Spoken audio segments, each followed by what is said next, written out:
Hi everyone, and welcome back to Understanding Depression. I'm so glad you're here with me today, taking a moment for yourself to learn, reflect, and grow. Today we're diving into a topic that often stirs up a lot of curiosity and sometimes even fear: mental health screenings. What are they? What do they actually tell us? And maybe most importantly, what don't they tell us? Whether you're thinking about taking a screening, just completed one, or simply want to understand mental health better, this episode is for you. Let's walk through it together. No juge, juste honeste conversation. And before we get started, if you find this podcast helpful, don't forget to like, comment, subscribe, and share it with anyone who might need a little extra support today. Alright, let's get into it. Let's start with a simple question. Why do we even have mental health screenings in the first place?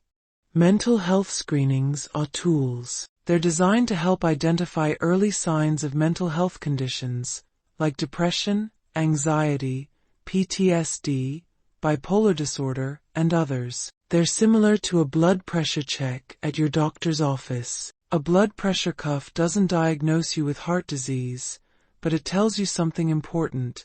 There's something happening that deserves a closer look. In mental health, it's the same thing. A screening can highlight patterns: sadness that lingers, anxious thoughts that don't quiet down, energy levels that swing wildly, and it helps point us toward the possibility that support might be needed. And that matters, because early detection can change everything. The sooner we recognize there's something going on, the sooner we can step in with support, tools, and care, sometimes before things get worse. But, and this is a big but, a screening is not the final word. It's a starting point, not a full story.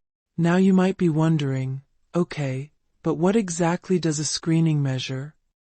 Most mental health screenings look at symptoms, the thoughts, feelings, and behaviors you're experiencing. For example, if you take a screening for depression, it might ask questions like, have you felt sad or hopeless most of the day, nearly every day, for 2 weeks or more?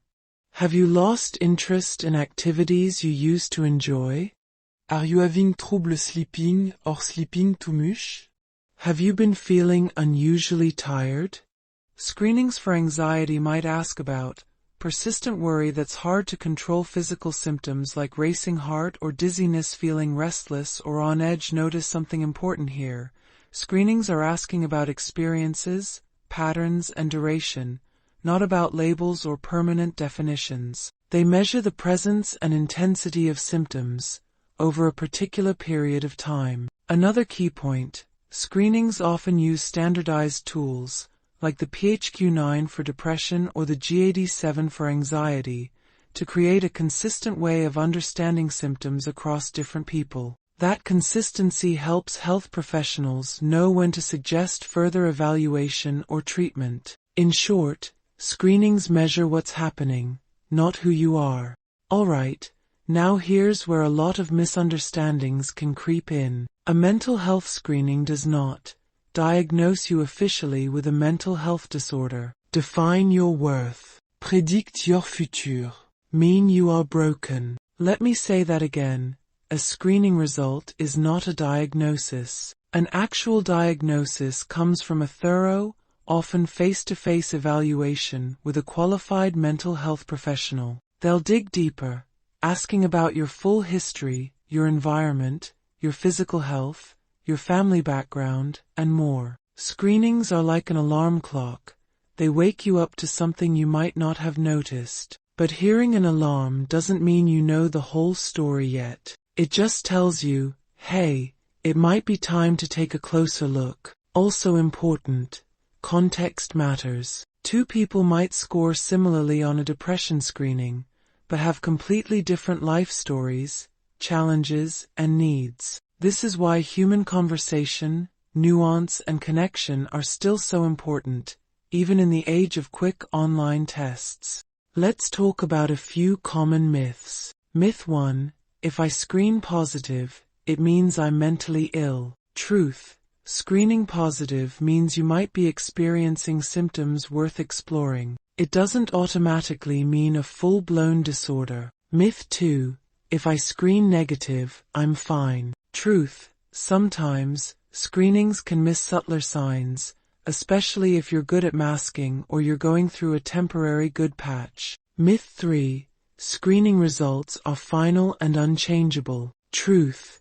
Mental health is dynamic. It changes over time. Your screening results today are a snapshot, not your destiny. Myth 4. Only weak people get high scores on screenings. Truth. Strength has nothing to do with it. Mental health struggles are human struggles. Des tas chevriquins of personnes.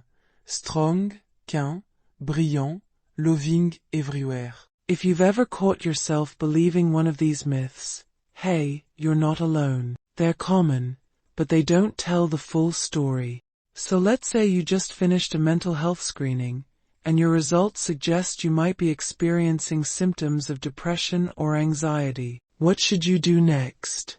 First, breathe. Screenings are not sentences. They're invitations to care. Second, reach out. If your screening suggests symptoms of concern, it's a really good idea to connect with a mental health professional. They can provide a full evaluation, offer support, and help you figure out what might be most helpful for you. Third, stay curious, not judgmental. Try to approach your mental health like you would any other part of your health. If you had a cough that wouldn't go away, you wouldn't shame yourself.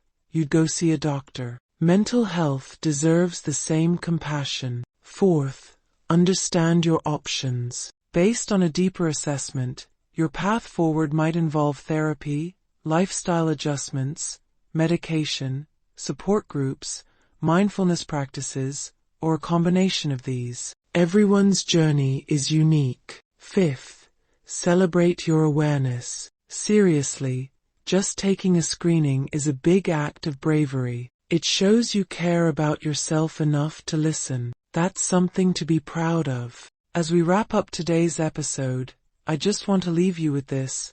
Mental health screenings are tools, not judgments. They are lights on the path, not labels for your identity. Whether you screened positive, negative, or somewhere in between, you are still you. You are still worthy of care, kindness, and hope. Mental health is a journey, and you don't have to walk it alone. If today's conversation resonated with you, maybe consider sharing this episode with a friend. Maybe it'll be the nudge someone else needs to check in with themselves, too. And if you haven't already, don't forget to like, comment, and subscribe. We have so many more conversations coming your way, and I would love for you to be part of this growing community. Until next time, take care of yourself. You matter. Your story matters.